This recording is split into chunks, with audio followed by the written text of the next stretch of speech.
You got a toddler running around the house bad as hell trying to put forks in outlets and shit. You tell them to stop. They don't listen. Tell them to stop again. They don't listen. You might raise your voice. They still doing what they want to do. So what you do? You pop their ass. Now they get it. You know, if I put this motherfucking fork in his outlet, I'm gonna get my ass. I don't want to do that. Yeah. So they get the message, right? Fast forward 20 years. There's a grown man. You out.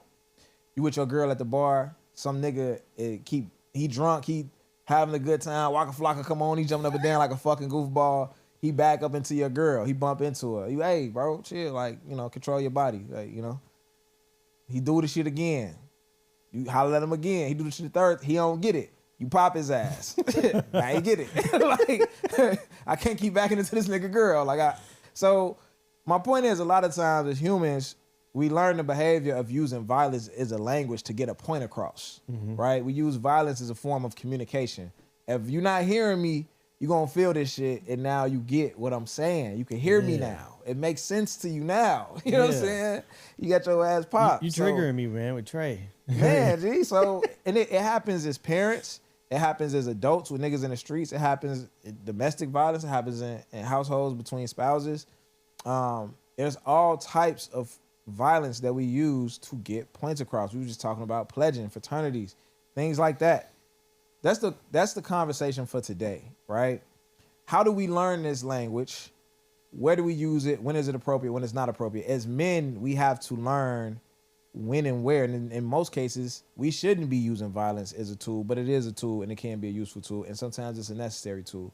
But when and where can we use it? And we need to think about the times that we're not actively being violent, but just being men, understanding that the threat of violence is always there when we behave a certain way, when our temper goes too far, when we use certain words, the threat of violence, even if we're not trying to use violence to get our point across, the threat of violence is always there, especially when we're talking to women. So we need to figure all this shit out. If you lazy, you waking up at fucking 3 o'clock in the afternoon and shit like that, Popping bottles, you're setting the tone for everybody because you're the leader.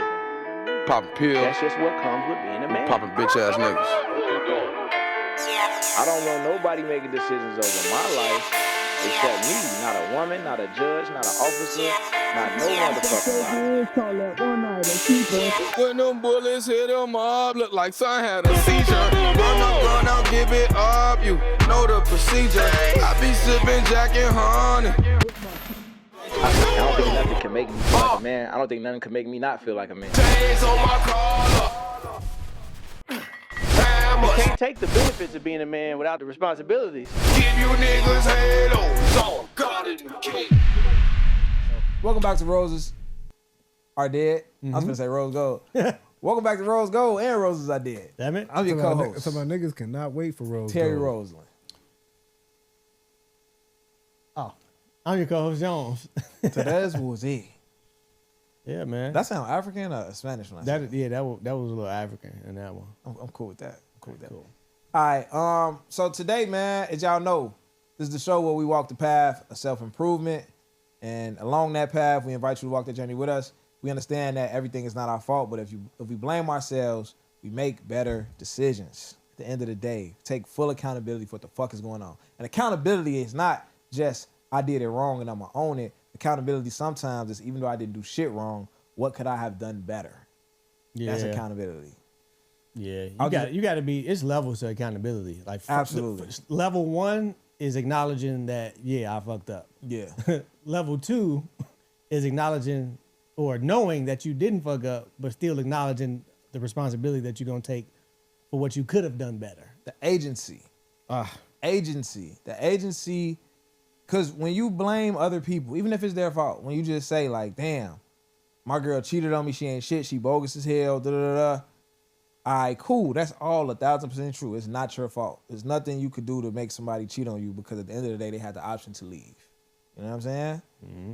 However, if you look at it like, what can I have done better? It don't gotta be you could have, kissed her ass more, let her ride your face, no crazy shit like that. It could just be simply, I could have picked better. I could have not ignored them red flags. Yeah, that one. I could have vetted better. Yeah. So when you own it, you give yourself the agency to always progress. There's always room to progress. Yep. You know what I'm saying? We ain't never gonna be perfect, but we always could get better. That's the beauty of not being perfect. We can always get better. Opportunities everywhere. Opportunity everywhere, and opportunity losses everywhere too. All Indubitably. right. Let's get straight into the pod today. We're gonna go over what happened with our weeks and shit a little later. So, learning violence in our youth, right? That's where we first figure it out. Yeah. Like, damn, I can smack a motherfucker and get what I want, right? Yeah. Cause if your mama popped the shit out of you and you go to kindergarten, nigga touch your toy, your first reaction is probably gonna be to smack the shit out of him. Yeah. You know what I'm saying? And I think that even with my younger son, you know, when we was getting some of those reports back, like, oh, he in class headbutting motherfuckers. He in class two-piecing niggas. It's like, okay, I know where he got that from. You know what I'm saying? Motherfucker be popping his ass. Mm-hmm.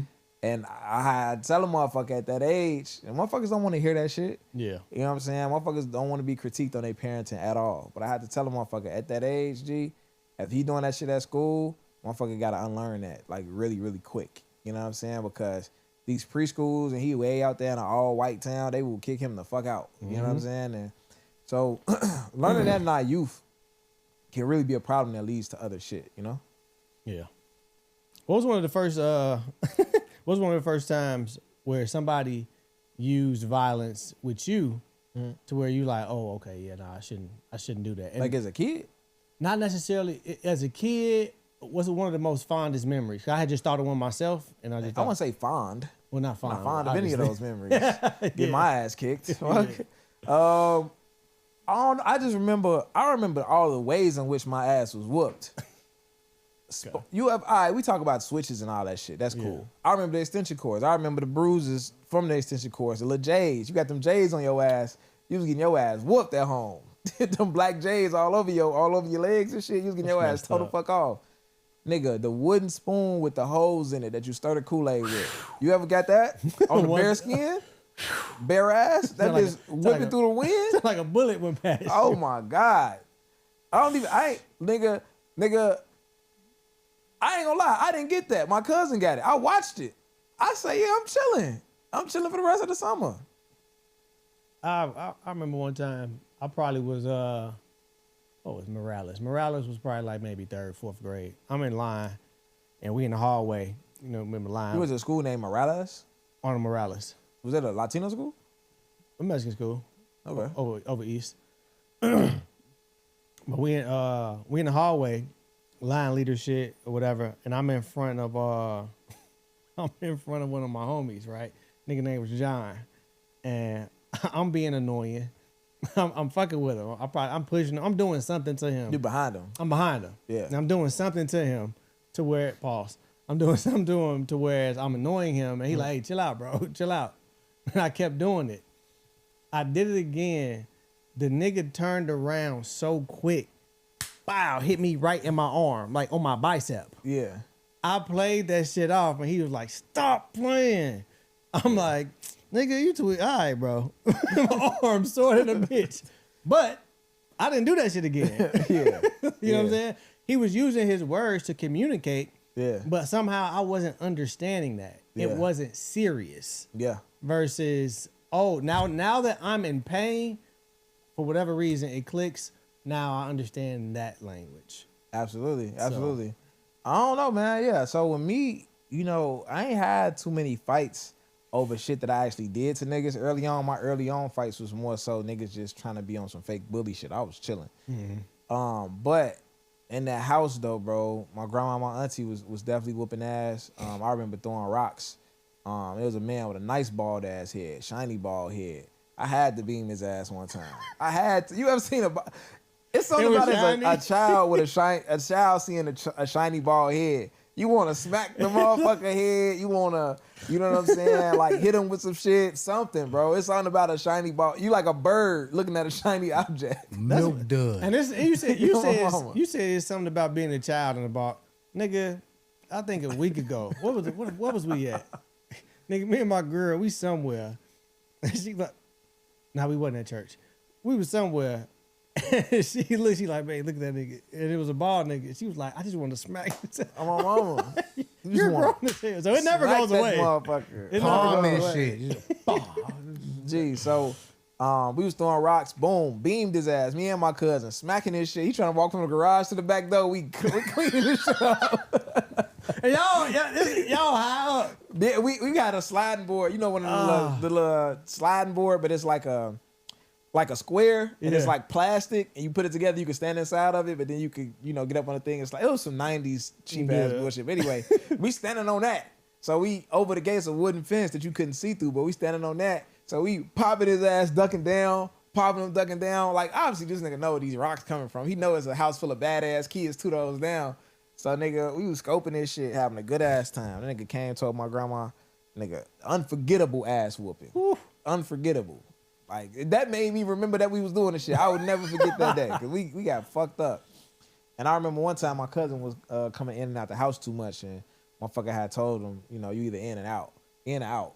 You had that in your household? 100%. What was that shit about? Like, why the fuck I gotta stay outside all day? Like, I can't come in for water? Why is it that the door opening up is pissing you off? Yeah, like, what the fuck is that I'm about? using it how it's supposed to be used. I'm going in and out. And I can see if it was the front, though. It's the back, though. Ain't nobody back here but us. The fuck is going on? But you know what it is? It's just that natural irritation as, like, adults. Like, just think about sometimes when you irritated. I remember Trey, I'm irritated or whatever. And I'm like, take the garbage out. And he was like, damn near finna do it anyway type shit. Yeah. Something was on their mind. The 90s was tough, man. Motherfuckers just tired of being poor. That's what it was. That's what it is. Niggas was poor and angry. Like, I can't yell at the man, the system. I'm gonna yell at these fucking kids. It's fucked up. Anyway, that nigga was going in and out. My grandma was cooking. And it was always cakes baking. And when it's a cake baking in the house, you can't be in the kitchen like moving around too fast and stomping, because you'll make the cake fall. Some shit like that. Never seen it happen. Never seen a cake go flat. I've seen it. I've never seen it personally, but you witnessed. So you no, I've never personally witnessed it. You believe cakes go flat? They show it on movies how they kind of like, if you take them out the oven and the motherfucker makes them. Yeah, you think that shit too. Ain't no nigga ever in real life seen the cake actually go flat. We done ran through the kitchen 1,000 times. Like, the cake gonna go flat. Cake ain't never went flat. No. We done backflip through this bitch. Anyway, that nigga was going in and out the house that day. And my grandma has a cast iron skillet on the stove cooking something. And he walked past one more time. She went across his shit? Went across his shit with the skillet straight off the stove. Never. Smacked this shit. Boom. That's the sound. I passed the fuck out.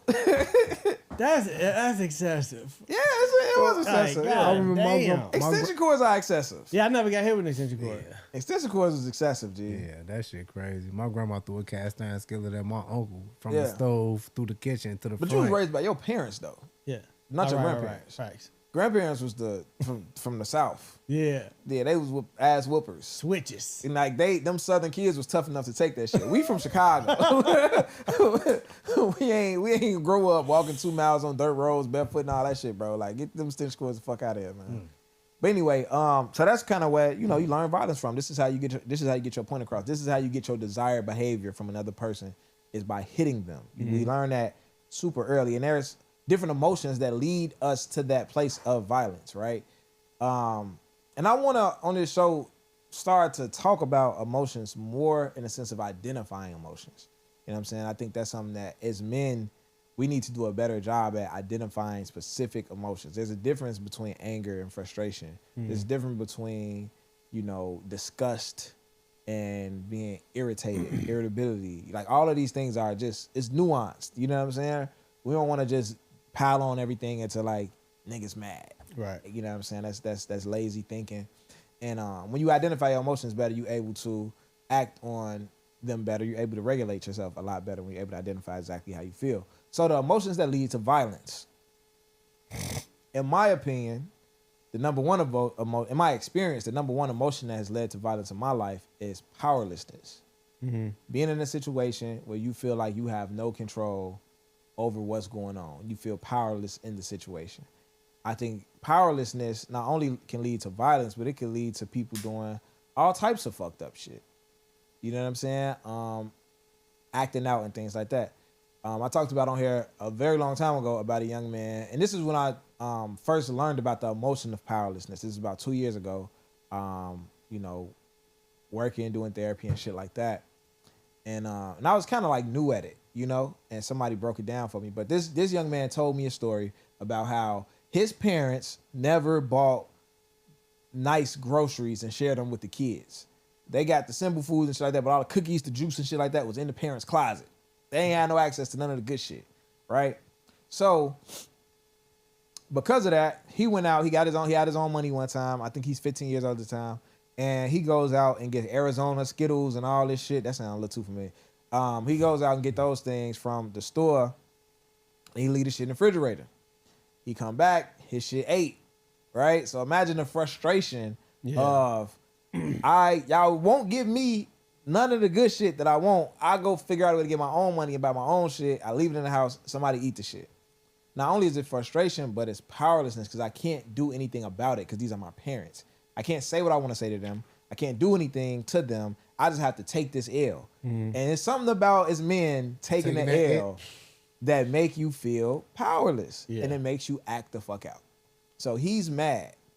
And I asked him, like, well, what did you do next? Well, we already know what he did. And I asked him to backtrack through his day of why he stole a car and T-boned an 80-year-old man then and killed him. And this is how the day started, right? So he leaves out the house. He mad. He pissed off. He walk in and he walk past a grocery store and he see that it's a car running in a grocery store. So he decides to jump in the car and take it. I'm like, why the fuck would you jump in this car and steal the car? He was like, somebody took my shit and I wanted to take somebody's shit. That's just how I felt that day. So he took the car, he joyriding, he riding around, he flying around, boom, boom, run a light, crash into an 80-year-old man, T-bone him, fuck him up, end up locked up, right? Powerlessness. That's the emotion. Have you ever felt powerlessness before? Have you ever acted out of powerlessness before? I'm sure I have. I'm sure you have too. Yeah. Yeah. That's it. That was powerlessness? Could you have done something about it? Could you have done something to change the situation? Okay, yeah. So you really think about it. I was gonna talk about that example, yeah. but I didn't know it was gonna connect to this one. Yeah. Yeah. So I felt powerless before. Me and Terry, shit, we at 63rd Beach in the summertime. It's a few years ago, something like that. 35th. Go ahead though. I think it was 63rd. Because it was about that remember the where they sell the food and all that type of shit at? Pier 35. Okay, whatever. We was at one of these beaches. I don't be on 63rd Beach. I ain't gonna lie to you. I know I went over there. So yeah. One of the other. So yeah, I got we at the beach and we got our merch with us. And so our FC merch. So we, you know what I'm saying? We selling our Y'all FC. was not on 63rd.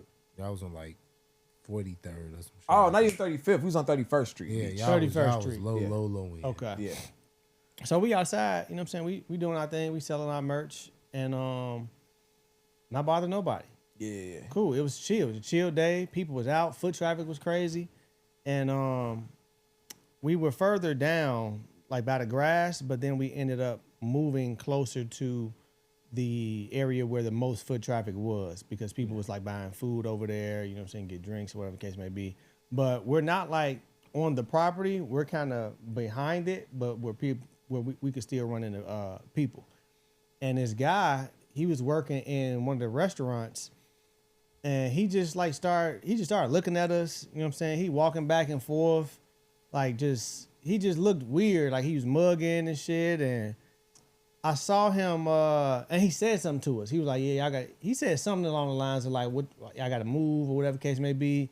And then the owner said we was cool. The owner was like, you know what I'm saying? Yeah, y'all can stay right here, whatever the case may be. So he goes, after the owner said it's cool, it's whatever. He goes and talks to somebody else, or he says something to the owner to change his mind.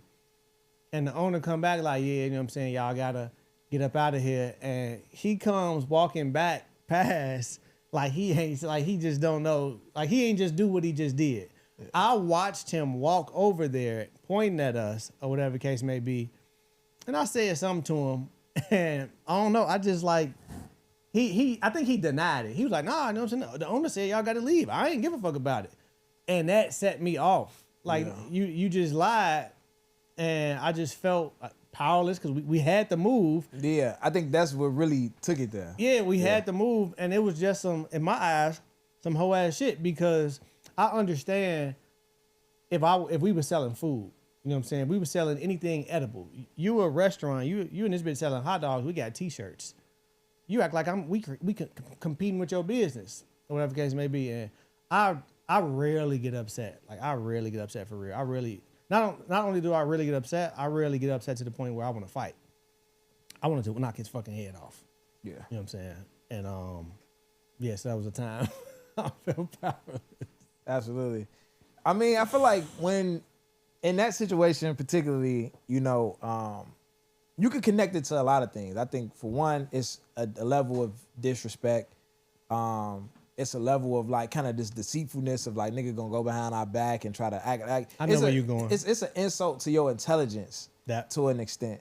But it's at the end of the day, it's like we came out here to do a specific thing. We had good intentions. We weren't bothering nobody. We trying to make our money. We trying to do our thing. And you came and decided that you was going to interrupt that. You came and decided you was going to take it upon yourself as a worker, not as an owner, not as somebody. We not bothering you. We not fucking up your shift at work. We not doing nothing wrong to you, but you still decided to take it upon yourself to stop what we had going on. And I think that with that happening and us having to leave and the owner changing their mind, it's like, it's nothing we could have done. I think that's where the powerlessness kick in, that is like, damn, I really got to pack my shit up and go for no real reason other than this nigga just decided to, you know, take control of the situation. I remember, you just made me remember one of the most important things that pissed me off that day was the fact, and the owner was white, and it was the fact that he looked like us. He was a black man, yeah. He was a black man. Yeah. And I just couldn't understand like why you did that. Yeah. It was no reason. It was no reason. Literally no reason. We respectful. So that took me over the edge. I'm like, damn, I didn't know this nigga Jones get mad. What's going on there? I'm like, I didn't know this nigga get mad for real. This nigga that was your crazy. first time see me mad like that. That shit was crazy. I think that was the last time. You see me mad like that again? Nah. Yeah. Nah. But I mean, other situation. I don't know if I told this story on the pod. I was with my homie Lons. We had the export on 8th and State. Yeah. So we had, and I got to think to what emotion, because we want to name these emotions. We want to, you know what I'm saying, really pinpoint what's causing us to want to communicate with violence. So I'm in the export, just finished my workout, and on 8th and State at the time, they had a protein bar downstairs. So I'm at the protein bar, it's me, Lines, and another guy, and it's a guy behind the counter, a younger black dude. Yeah, I remember this.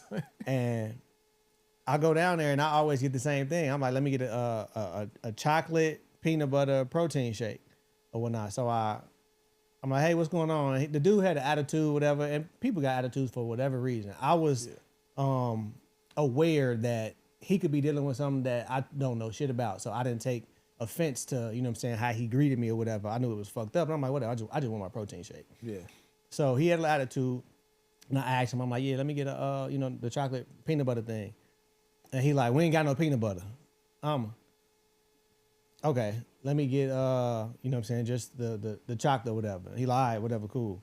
So he just had an attitude, and I'm like, whatever.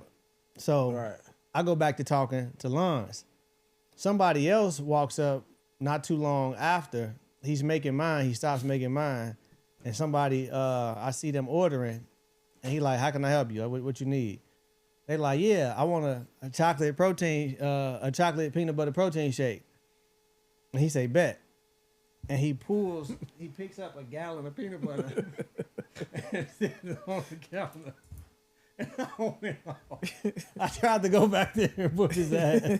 He actually got fired, you know what I'm saying? Because they looked at the camera, all that type of shit, and he was having problems, you know what I'm saying, dealing with people before. Yeah. But it's like, I approached you with the utmost respect. I didn't even respond to your attitude. We don't know each other. Yeah. I'm like, you know what I'm saying? Let me get a chocolate protein, you know.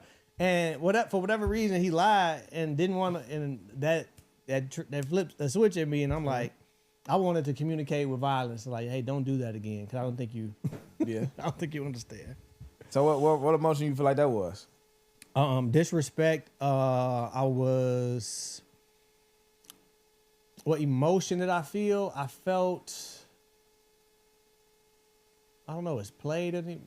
I felt Played is a, it's a what's that connected slang, but I would say more so belittled. Belittled. Mm-hmm. Yeah. Yeah, I felt belittled.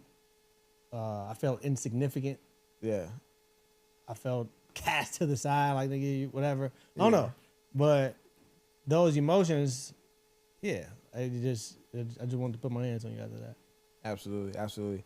I think it might have been episode 1 of Rose's Idea where I talked about the domestic violence situation. And that was a time where I felt powerless. That was the exact emotion. Being in a situation, which I created, but being in a situation that, I'm trying to be like, oh, let's work this out, let's talk, let's date, let's do this, let's do that. And then it's like, oh yeah, I'm with that. Woo. And I'm like, hey, look, either you gonna fuck with this nigga or you gonna fuck with me. What we gonna do? She was having a hard time. I'm like, you know what? I'm out. I'm gone. I walk away from the situation. I go out of town, chill, kick it, get a call, get a long text. Like, no, I want to work this out. Da-da-da. The whole time out of town, we talking, we chopping it up. Woo. And I'm out of town specifically just to get away from the shit that was going on. So trying to regulate and do all these things, right? No excuse for how the shit turned out, but yeah, that was my initial goal, right? Boom, the shit double back, end up finding out, just fucking with the nigga the whole time. The whole time I was in Houston, the whole time, everything. It's just like, damn, I had already walked away. You could have just left me the fuck alone. Yeah. And we tried to have a conversation about it, and boom, that shit escalated. Now, for me, it's powerlessness of I cannot get my desired outcome from this person, right? And I'm too emotionally weak to walk and mentally weak to walk away from the situation. So just, I ain't gonna say be a fucking man, but just be a fucking man at the end of the day, for lack of better words, to just be a fucking man and just like walk away, let that shit go. You know what I'm saying? Like, which takes a lot of self-worth, a lot of self-love, a lot of things like that, to not value this relationship that you find comfort in more than yourself, more than your own peace and things like that. So I didn't have whatever I needed to have in me to remove myself, which is also my fault. And I felt like, damn, I can't, you know what I'm saying? I felt powerless and I lost it. I lost my cool. I lost my sense of self in a moment. And that's what happened. So that was like, it was other times I felt powerless in life, but not like that. You know what I'm saying? Not nothing that intense, not nothing that felt so trapped. I felt like, damn, I've tried to stop feeling a way about this person. I've tried to get out of love with this person. I've tried to walk away in different ways and I can't. So I'm stuck here. And no matter what I do, I'm always going to feel this way about this person. I'm always going to love this person. I'm always going to want to be with this person. And ain't nothing I could do to make this person do right by me. Yeah. You know what I'm saying? And that was the feeling of powerlessness at that moment that was just like overwhelming. I know there's a lot of niggas listening who have experienced something like that, right? Whether niggas talk about it or don't talk about it. I chose to talk about it. It's something that nobody would ever know unless I told them, because, you know what I'm saying? One of the hardest parts of that experience was convincing her that it wasn't her fault. You know what I'm saying? Because that's what her brain went to like, I drove this nigga crazy. This nigga don't even act like this. I could never imagine this nigga doing no shit like this. So it's like she was blaming herself for it, and I had to really, and I could have took that exit. I could have took that exit. I could have been like, yeah, this shit is your fault. You know what I'm saying? But I feel like that's the difference. That's what makes niggas keep doing that shit, is not taking full accountability and pushing off the, like, oh, well, if she wouldn't be doing this, then I wouldn't have to put my hands on this girl. Or if she had stopped doing this, I had to stop doing that. And like I always say, if you keep blaming the woman, if you keep blaming your behavior as a reactionary response to a woman behavior, you're saying that you can't be a man until she be a woman. That's basically what you're saying. Like, you don't have the power to be a man unless she's acting a certain way, how she's supposed to act. And it'll never work that way. It wasn't designed to work that way, and it's never gonna work that way. So at the end of the day, it's something that it has to be, again, 100% accountability. And like I said, I could have took that exit. I decided not to. And yeah, I just feel like for the guys who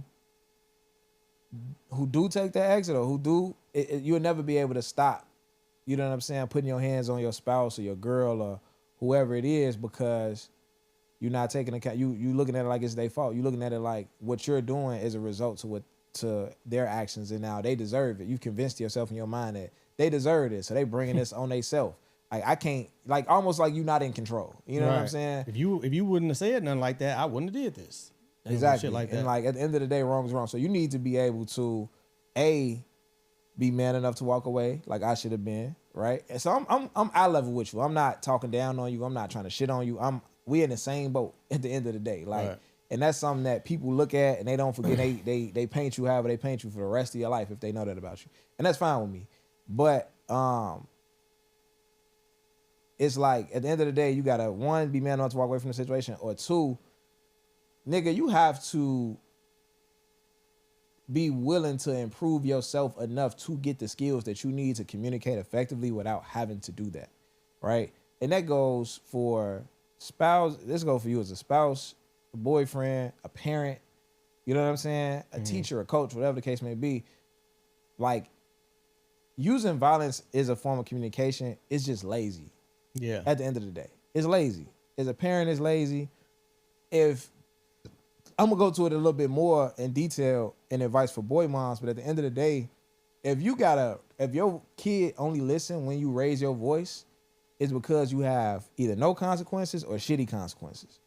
Like you have shitty systems. Like that's all it is. Because in their mind, and I used to wonder as a teacher, my first year, like, why the kids don't listen unless we yell? It's like they cannot hear you. Like you can say something directly to them and they just looking at you like that shit don't mean nothing. Not even like maliciously. Like it just don't register to them to line up unless you yell at them.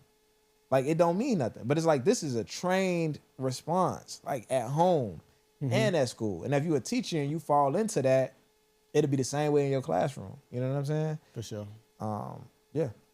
Learning through pain, that's one of the best ways just humans in general learn is through pain. Yeah. But it don't have to be physical pain.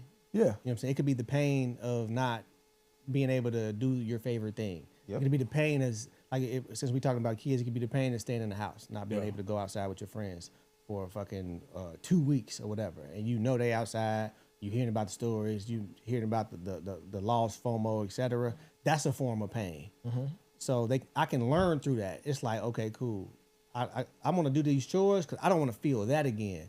And it's all about feelings and emotion. And as you was talking about, I'm saying the domestic situation, and I was just thinking about guys in general, how they get there. And I also thought of another situation where I got frustrated and I was trying to use violence to communicate, not with a woman. It was with my older cousin.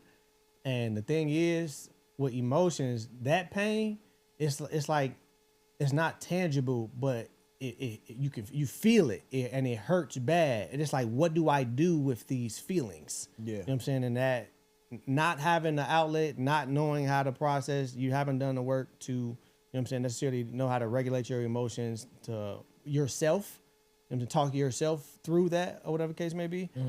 And it causes frustration. Just think about like a kid. It's you have as an older cousin or an older brother, and you got a younger brother. Y'all playing the game, and while you playing the game, you antagonize them. I'm whooping your ass. I'm this or that, and they getting mad as hell. Motherfucker, throw the controller. You know what I'm saying? Or try to fight you or whatever the case may be. It was because you was triggering that person emotionally. It's like, I can't really do anything about this because it is some form of being rational in that moment, because it's like you acknowledging these are words, but it's like, I know I can't do nothing about you saying this, but I still feel this way. So if I'm a lazy thinker and I ain't did the work, I gotta use violence.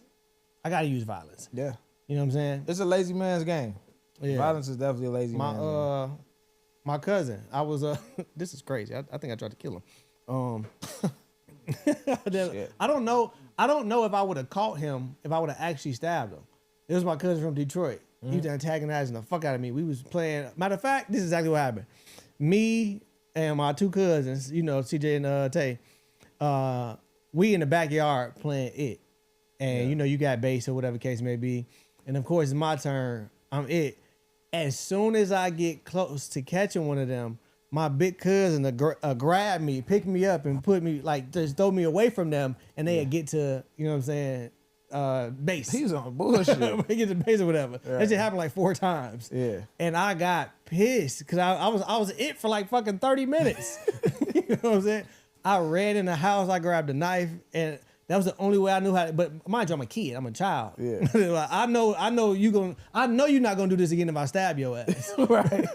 You know what I'm saying? But the problem is we all experience that as kids because obviously as a toddler, the first thing you do, a kid take your shit, you hit them or whatever the case may be. The thing is you grow up, but only in age. Yeah. Not that mentality. It's life teaches you other things, you learn other things, but that takes intentional work. It's a lot of other stuff that you're going to learn because you're going to see other people do, you're going to see people not do, whatever. But learning how to regulate your emotions, that's like real intentional shadow type work. You know what I'm saying? And if you don't do it, you're going to have that childlike mindset to where I can only communicate through violence because that's the only effective way. I think we also got to understand that when we communicate through violence, we're not just getting our point across. We kind of overdoing it, right? Because there's other damage that come with that. The person isn't just learning that, oh, if I do this, I'm going to get hit, whatever the case may be. That person might also be fearful in that environment that you hit them now, right? So you might also be creating new triggers or new fears in that particular person. So, for example, I remember when I cracked a joke at my luncheon and my mom slapped me in front of my friends. And it wasn't like an inappropriate joke or anything like that. It was just a simple, like, I think she was ready to go and I was still talking and shit. I don't know. It was some petty shit. But regardless of the fact, it was like, it wasn't just about like, oh, my mama said she ready to go and I wasn't getting the point. It's like now I'm kind of embarrassed to go back around these motherfuckers again. Like, you know what I'm saying? So it's like you didn't just drive the point that you was trying to drive home. You created a whole new insecurity that wasn't even necessary to, it was unnecessary. So we got to understand that a lot of times when we using violence as a communication, it's like, yeah, you got that point across, but what other damage did you do outside of that, beyond that? You know what I'm saying? To that person. And I think that's the bigger problem with the shit, right? And you're teaching them to do it to other people at the end of the day. Like, we all at some point are going to get dysregulated emotion. We're all going to get mad. We're going to get frustrated. It's human behavior. Being angry. I mean, we talk about anger like it's a bad thing. It's a bad thing, but it's also a natural thing. You know what I'm saying? Anger ain't really the problem. It's the inability to handle anger that's really the issue. And it's like, when we get dysregulated, what tools do we have?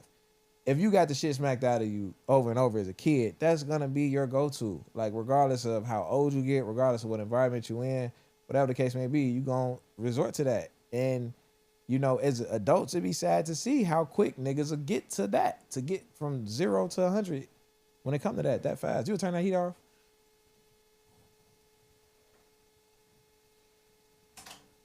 I want to talk about situations where we introduce violence to a non-violent situation. I feel like I don't know if you had another example. To a non-violent situation. I mean the the protein and the both peanut butter man. Huh? Peanut butter man, and hating ass nigga. Like, those were non-violent situations, and I was introducing violence to those situations. What other ways do you feel like you could have handled the beach situation? The beach situation, or either situation, either one. Okay, I'll do both.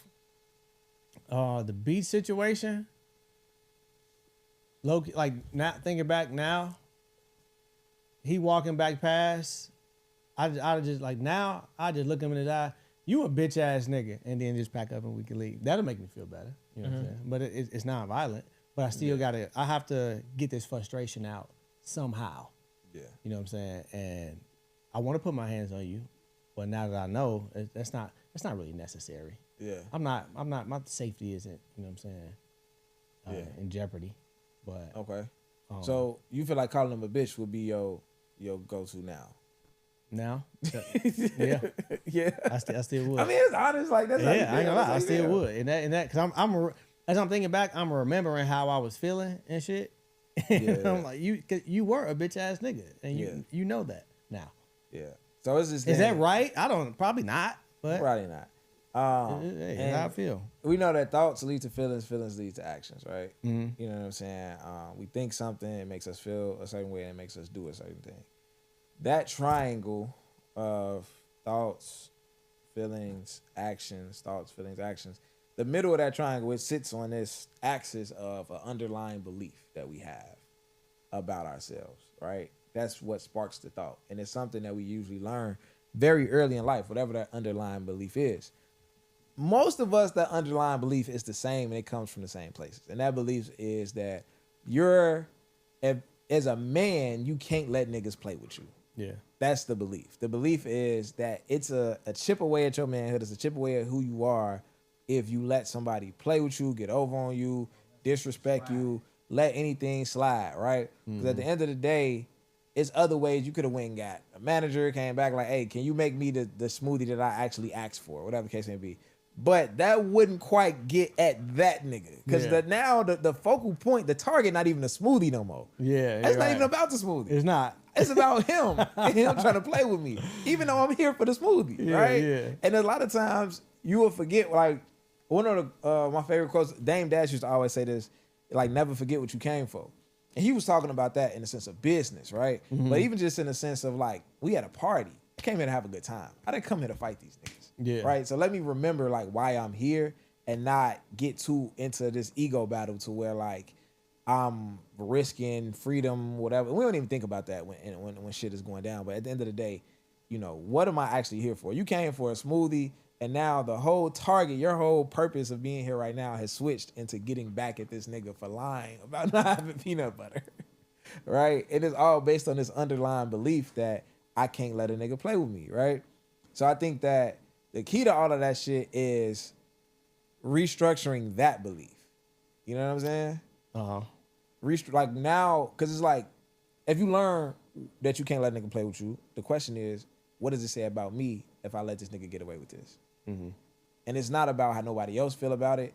I'm gonna lose sleep. I'm gonna walk away and be in my car with you. You don't let it go. Like it's something about letting a nigga play with you that the belief is so deep rooted that you think about it the next day. You know what I'm saying? Probably for the next 2 days. Yeah. Like, this nigga had me fucked up. You be hot about that shit. Hey, and the reason why, you know what I'm saying, a lot of people, not a lot of people, I'm gonna say men, the reason why us as men that we'll probably make the wrong decision in the moment is because that belief is so strong. Yeah. And you are thinking about it a day later, 2 days later, that hurt worse. That hurts more than, you know, handling the situation how we saw fit at the time. Like if I handle that situation how I see fit at the time, I'm satisfied with the story now. Like you didn't play with me. Yeah. So now that belief, I validated that belief. Yeah. And so it's over with. Even if the outcome was bad, I can stand on my belief and as like you didn't play with me. Yeah. You know what I'm saying? Versus I handle it a different way or I take the bigger route. If that belief is still true, that's gonna eat at me. So like you say, that's a task to change beliefs that we have. Yeah, that's like a and I want to put emphasis on changing and restructuring the belief, not deleting it. okay, right? Because you are gonna be in situations where that belief is necessary. You are gonna be in situations where you have to negotiate a salary, and a nigga gonna try to play with you. Yeah, and you can't let this nigga play with you. Yeah, no, you can't choke the nigga either. You know what I'm saying? Right. Like, so it's not about deleting the belief because it's a good belief. You're a man, and you can't let people run over you. This is it's a cold world. Before it was even capitalism, I'm pretty sure it's a much more brutal world. Yeah. And times we was living in where a nigga would try to take something from you. A nigga would try to do something to you. Go ahead. I don't know if did you watch Game of Thrones? No. Okay. Real? No? Okay, cool. My man. So it's a he sound like he with one of the houses, like he belonged to one of the families. my boy over there from the house of Targaryen. Yeah. But nah, so it was a scene in the movie. Jon Snow, he had just became king in this town, or whatever the case may be.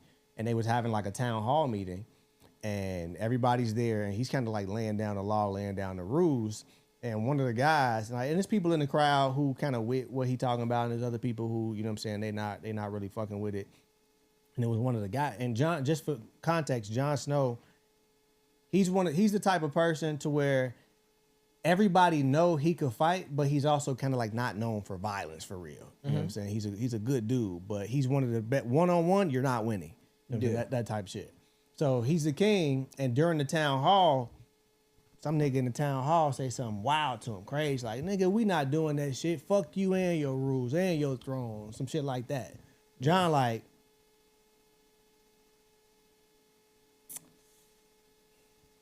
bring him outside. Yeah. Calm as hell, bring him outside. Brought him outside. Everybody come outside. They got that nigga head on the motherfucking stake, you know what I'm saying? And he see it's real now. And it's like, no, I'm sorry. I'll do whatever you say. I respect you. You the king, you the throne. I follow all the rules. And John like, what message am I sending to everybody else if I let this nigga up? And he cut his head off because he had to. Yeah. Because it is situations to where you can't let people play with you because what message is, he didn't even want to do it, but it's like, I have to. That's a great example. And what niggas is, what a short-sighted nigga is gonna take away from that is validating the belief that I gotta chop a nigga head off if he play with me. Right. I have to go to violence if he play with me. But the times were different. The times were different, Extremely. But the part that same nigga probably skipped over was that he thought about the long term. And that's the decision he made. You think about your long term, you going to fuck to jail. You're not a king of no town. You know what I'm saying? You're not a king of no town. You don't make no fucking rules. You don't lay down no laws. You're going to fuck to jail. Yeah. So at the end of the day, Jon Snow thought, regardless of what I want to do, I might not want to kill this nigga, right? In that situation, it sounds like he didn't necessarily actually want to kill the nigga. But at the end of the day, he thought about long term, what's going to happen. If I do X, Y, Z, what exactly is going to happen? That is a leader. I keep bringing up, and I'm going to keep bringing up the fact that a lot of men, we hide from accountability behind the thought of being a provider and a protector. So anything we do under the name of providing and protecting is okay. Yeah. Even if we put our family at risk, even if my sister call and say, or my wife call and say this happened, I got to pull up, and if I kill a nigga, I kill a nigga. If I go to jail, he was just protecting his family. Even though now he's become a burden to his family. Now niggas trying to kill people in your family. You need lawyer money, bond money, commissary money. You're a burden to you've just relieved yourself of your leadership duties and you failed the family at this point, right? Great intentions, but at the end of the day, you didn't think about the outcome because you don't see yourself as a leader. You see yourself as a provider and protector. That's not good enough. That's not enough. That's not all that you are. And when you see yourself as a leader, you still provide and protect, but you're strategic and you think about the outcome. What's the best way to handle this for the long term and what's best for my family in the long term? Not about the emotions I'm caught up in today and what I want to do right now. You know what I'm saying? So I think that was a great example. I just don't want niggas to take that and right look at it the wrong way. Like, chop the nigga head off. Fuck it. Yeah. Can't let these niggas play. Like, no, G. Yeah, no. You not El Chapo, gangland, none of that shit. You are a regular man. So now let's talk about what else you had. That was pretty much it. Okay. So the whole pod, we've been pretty much talking about how, how to avoid it. You know what I'm saying? How to not use violence. Yeah. How to, let's talk about some situations where it is necessary for the average man. You know what I'm saying? To use violence? To use violence. What are some situations to where it's like you did think about the long term or, a few steps ahead and all of that, but it's like, it don't matter. I got to do what I got to do. I think it's appropriate to use violence when you're in the face of violence. I think that you fight violence with violence. And if it's happening right now, not the threat of violence, not the fear or the assumption of violence, but this nigga is in your personal space. I think that's 1,000% adequate to drive on a nigga because you don't want to put out the marketing that niggas could physically assault me. You know what I'm saying? Like, if a nigga crack a joke, cause I could take a joke, cool. But I don't want to give nobody the perception that a nigga could physically assault me in no type of way, and I'm not gonna do nothing about it. And fuck, even outside of the messaging of that, just it actually happening. You know what I'm saying? One of my questions, well, the question I just asked you, like situations where you introduce violence in a non-violent situation. I was trying to think of a time where I did that. I might have to ask TJ, but I don't think I've ever done that. I don't think I've ever like swung on a nigga and violence wasn't on a table. Yeah. You know what I'm saying? It's a nigga who I tried to fight and he apologized his way out of it. But I guess that is one situation. But he had what I thought he had. I don't know if he did this shit or not, but he slit a girl tires that I was fucking with because the girl he was fucking with was driving her car. So he thought it was his girl car, but it was really my girl car, and he slashed the tires. And I had to pull up on the nigga. He really went on shit. But that was the time when I was like, I'm finna fuck this nigga up. Like, you know what I'm saying? Like, made up in your mind. Yeah, but it was like the nigga went on shit. It was just me, and I think that's a whole nother story. Never mind. But yeah, bro. So I think the only really appropriate time to use violence is when like that's the option. That's what's on the table. You know what I'm saying? Yeah. I ain't turning my back on a nigga that want to fight. No, and that again, the second time I was with Lons. Yeah. We had a motherfucking we had Hooters, and how did the story go? We had Hooters, and we was outside. This was like during COVID, and you had to.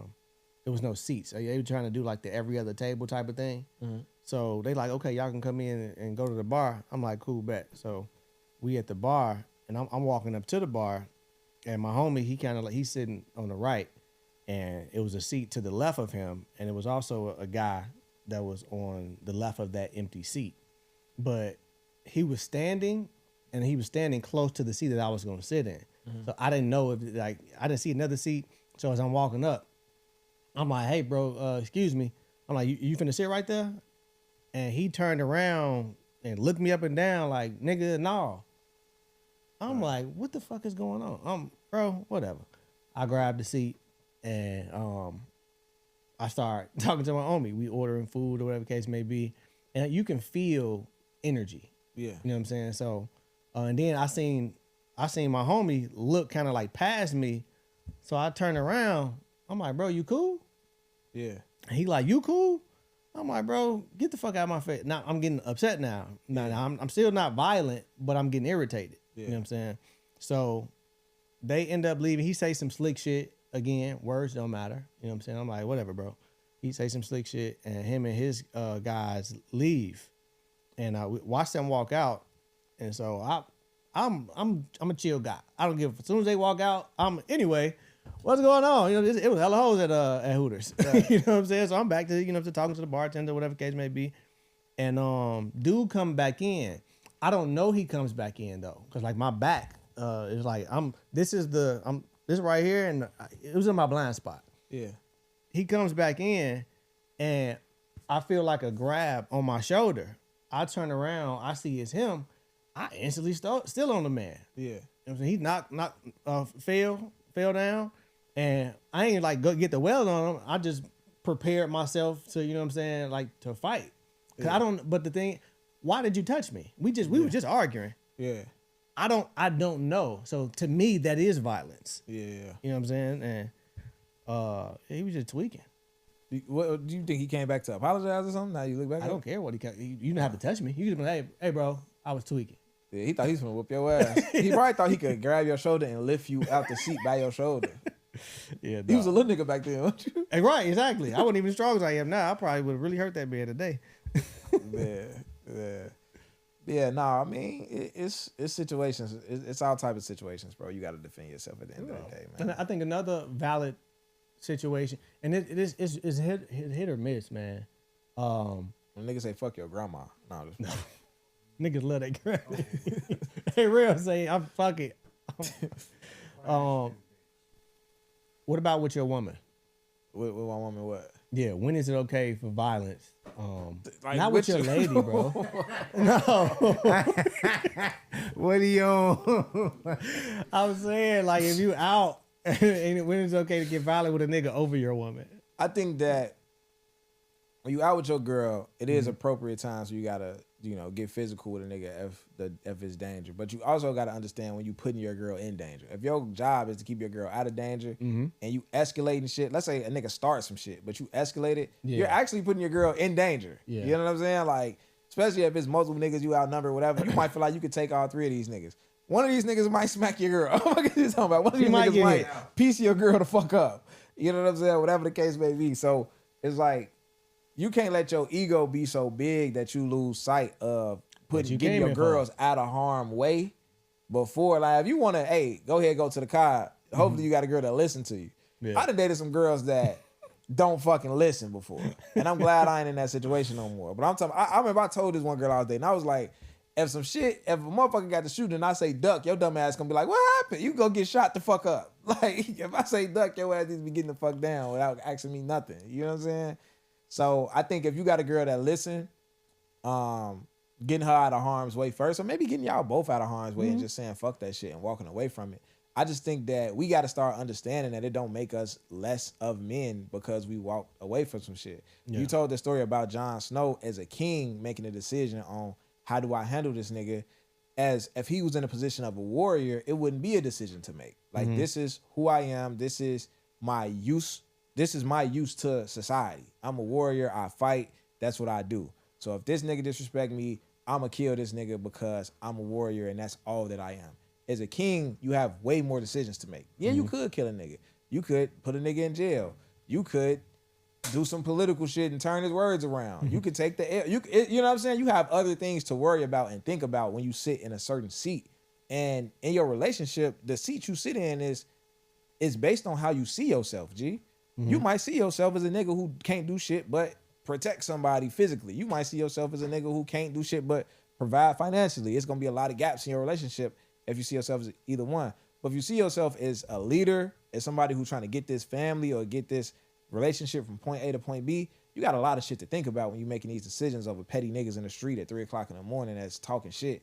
Like, what is it really worth? That. You know what I'm saying? Like, niggas who you'll never see again. Yeah. But you so worried about how you feel about yourself because you so short-sighted on how you see yourself. Because if you really saw yourself as a king, everybody call I'm a king. If you really saw yourself as a king, you would not be outside at 3 in the morning having fist fights with niggas. You wouldn't be outside at 3 in the morning having fist fight with a nigga that you never met in your life. Like, that's not what a king would do. Thanks. Like, at the end of the day, it's not, G. So, you got it's all about how we see ourselves, the decision that we make. So if we see ourselves in a high regard, we got to really be thinking. And sometimes you got to do what you got to do. If a nigga follow me, I'm fucking him up. Yeah. If we have a situation and I say, y'all niggas tripping, and I turn around, walk away with me and my girl, and you follow me, I'm stopping dead in my tracks, go to the car, I'm fucking this nigga up. Don't follow me. I don't know. It's something, and that's just like some fear shit, honestly. Like, I'm scared. Yeah. Like, if you follow me to my car, I'm scared, and I feel like I have to terminate your ass immediately. I don't want you to know what kind of car I drive. I don't want you to feel like you could get in your car and follow me. I've been followed in high school. I remember I got into it with some niggas, and these niggas tried to jump me multiple times. There's niggas who lived in the neighborhood of the high school I went to. So when I be leaving after school matters, I'm always by myself, and I'm always the last nigga on 79th because I had the bus that went to the Hunters that the 79th bus run there 15 minutes. The 8-8, that bitch coming once every 40 minutes. I'm always out there by myself. So these niggas are always trying to jump me, fuck with me, whatever the case may be. But at the end of the day, they was trying to run my pockets. But it just ended up with y'all jumping me because y'all not getting my shit. And I'm cool with that. Like, I take the ass whooping, but y'all not getting my shit though. And one day they was talking shit, whatever, nigga, I hop on the bus. I'm thinking I'm good. Nigga, I get on the bus on 79th and Vincennes. I get off the bus on 103rd and Halsted. These niggas is in the car behind the bus, bro. Damn. Then follow me all the way back to my neighborhood, bro. And I remember seeing them niggas hop out the car on me. I was so fucking scared because I'm like, I done fought these niggas plenty of times, but it's like the fact that y'all follow me back to my neighborhood, I'm thinking these niggas finna try to kill me or something. I'm like, and they weren't even never that deep. Like, I never even had work. These niggas didn't go to my school or nothing. So every time I saw them, it was just time to fight. I know these niggas' names. They know my name. I'm a random nigga, G. I'm a random nigga. Y'all random niggas, G. It wasn't nothing deep. It wasn't no gang beef shit. None of that, bro. It was, these niggas just wanted to fight. Like, or whatever, bro. So when them niggas hopped out on me, I'm like, oh, these niggas crazy. Yeah. Nigga, I took off running, bro. And I ran from Halsted to, I want to say, Union. So that's Emerald Union. That's like 2 blocks, and it's this store called Blacks that sit right on the corner of 130 Union. That bitch still right there. 20 years later, Jamaican dude worked there. He run the store and shit.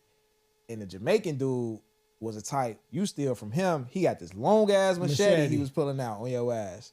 He ain't never cut a nigga that I knew or one of the kids or no shit, but you just knew he had that to bitch. not steal from blacks. G. Like, you just not finna play with that nigga like that. That nigga could be in the back doing some shit. When you walk in this, you not taking nothing out that bitch. So I ran past the stove, not even trying to get his attention, none of that. I'm just running. Yeah.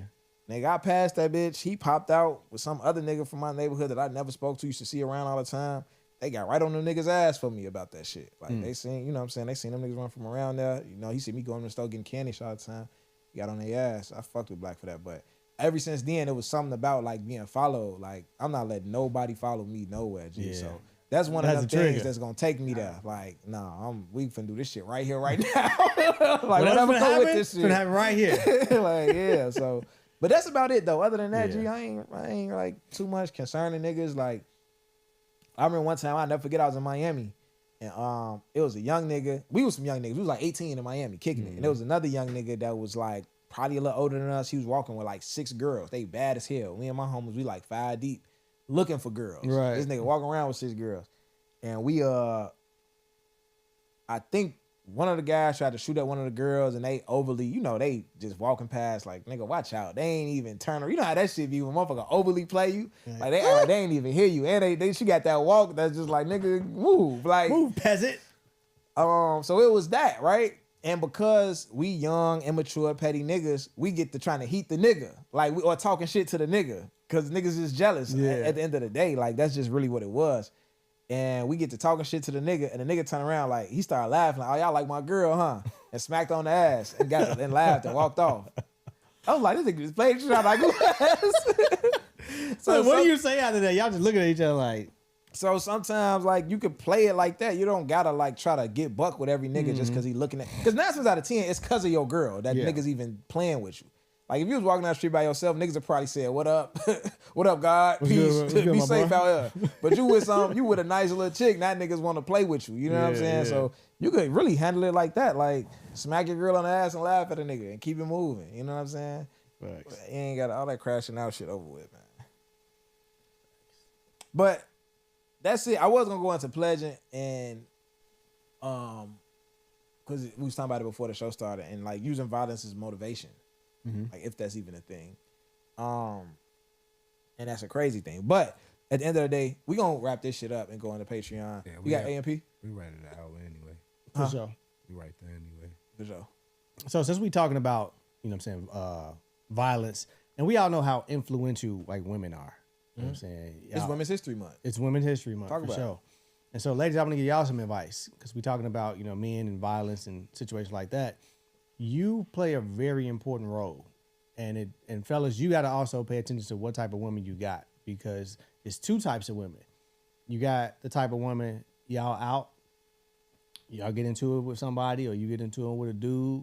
And in this situation in particular, you could be outnumbered. It could be maybe 2 or 3 of them, whatever the case may be. If you feel like she's looking at you like, what you finna do? You soft, like you ain't gonna protect me, you ain't gonna take up for me. And with no situational awareness, she is more so, she don't really care about you for real. You know what I'm saying? A real woman, she wants to protect her man. If you don't have the type of woman that's gonna be like, babe, come on, like, nah, like, chill out, whatever case may be, like, let's get the fuck up out of here, whatever. If you got a shorty that's with the shit, like, nah, go check them niggas, ooh, you're not gonna last long on this earth. You know what I'm saying? Because situations is everywhere, especially if y'all out, y'all a social couple, and depending on the age, because honestly speaking, I'm not in places where that type of shit is gonna happen. You know what I'm saying? But if it do happen, you know, I got the type of woman where X-Pac getting like that. Go ahead though. That's messed up. I have been seeing TikToks about X-Pac as far as like, you know, it's getting litter or whatever the case may be. But yeah, you know what I'm saying? Just making sure, ladies, what type of woman are you gonna be to your nigga? If you gonna be the type of woman that, you know, you want him to fight everybody who look at you or say something to you, or you thinking about the bigger picture. You know what I'm saying? I seen a post or some shit. I forgot who said that. I think it was Carisha or the other one name. What's the other one? Clarissa Shields? No. They rappers. JT and Young Miami. Whatever. Carisha. It was a sound where it's like, I can't mess with no nigga with no blicky. Where the blicky at? If you ain't got no blicky, what you gonna do when it gets sticky? Shit, like niggas will hear that and legit feel like I gotta go get a gun. I gotta, you know what I'm saying, up it on niggas, you know what I'm saying? Because girls reposting it. Ladies, y'all are extremely influential. That too. You know what I'm saying? So just get off the dumb shit. Yeah, get off the bullshit. This is my advice for boy moms this week, man. When I was first teaching, I used to always wonder why the kids in the classroom did not respond unless I was yelling, right? If you ain't yelling, they not taking you serious. Not even in a malicious way. It's like they just really can't hear you. The words don't connect unless they're yelling. And I realized that a lot of children are damn near programmed to respond to yelling because that's what's happening at home. Mom is always yelling, woo, get ready, put your shoes on. Goddamn, I told you. This is the thing, man. If you always have to yell at your kid to get a desired outcome, it's because you have either no consequences or shitty consequences and shitty systems around your kid.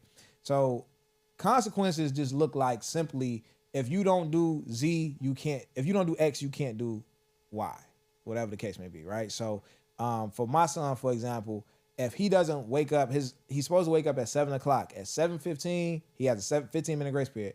If I go in his room at 7:15 and he's not woke, he cannot have his phone for the day. He can't get his phone until the next day, and he knows this. So he wakes up on time. The thing is, that's a consequence, right? But the consequence has to come with consistency, and that's where I think most of us as parents struggle. My son is with me Sunday, Monday, Tuesday. Wednesday morning, he wake up.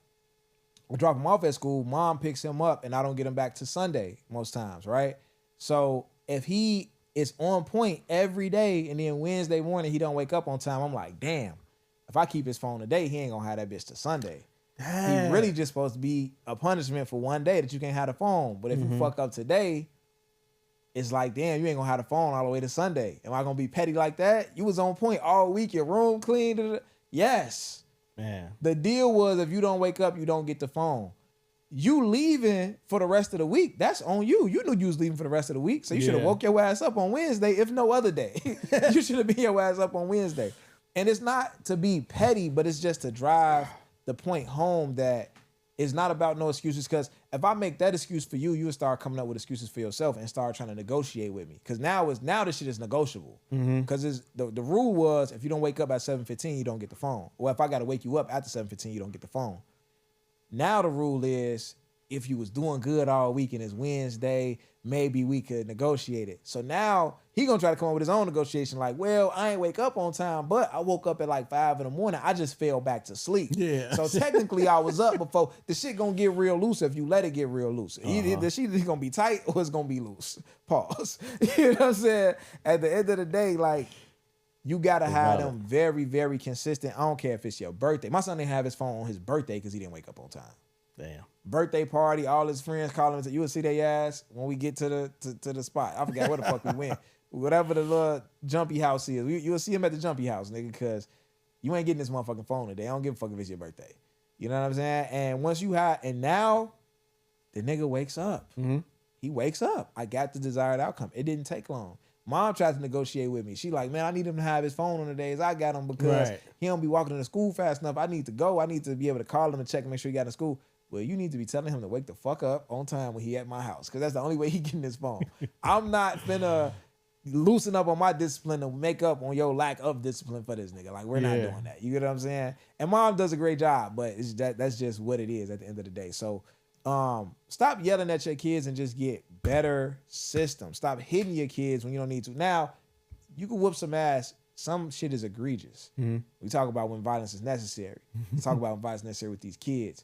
If my son lie or disrespect an adult, he's getting his ass whooped.